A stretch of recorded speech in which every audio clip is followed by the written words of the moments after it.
Vakar uztaisīju šitādu te atslēgu parasto Honda Jazz 2006. gads, ko ar viņu var izdarīt, teiksim.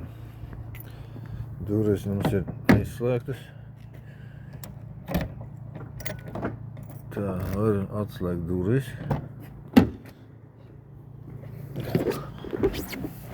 Un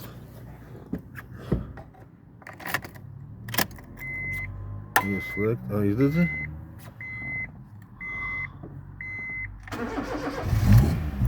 Un iedarbināt dzinēju. Tātad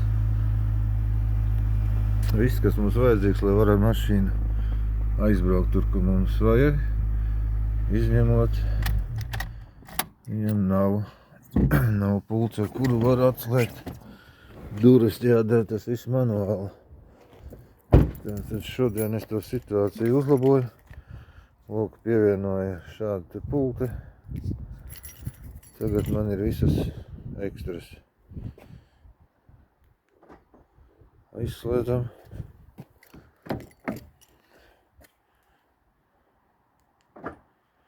Atslēdzam.